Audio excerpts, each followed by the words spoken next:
Welcome to the Tech Egg. Don't get scrambled. Enjoy the video.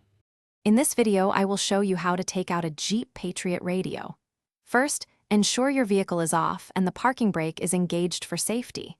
You will need a few basic tools, primarily a plastic trim removal tool and a Phillips head screwdriver. Begin by gently prying off the trim panel that surrounds the radio. Start at one corner and work your way around, using steady, even pressure to release the clips. This step is crucial for accessing the radio's mounting screws.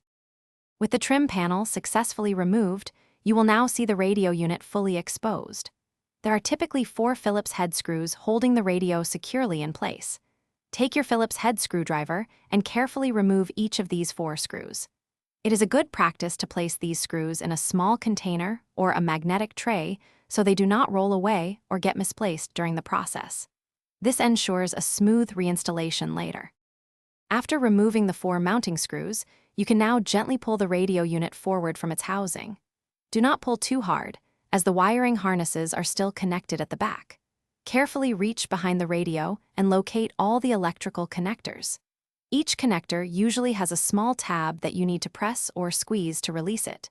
Disconnect all of these, including the main power harness and the antenna cable, ensuring they are completely free. With all the electrical connectors and antenna cables detached, the radio unit is now completely free. You can carefully slide it out of the dashboard opening. Take a moment to inspect the cavity for any loose wires or forgotten clips. If you are installing a new radio, now is a good time to organize your wiring. Remember to reverse these steps for reinstallation, ensuring all connections are secure and the trim panel clips snap firmly back into place. Thanks for watching. Consider subscribing if I helped unscramble your problems.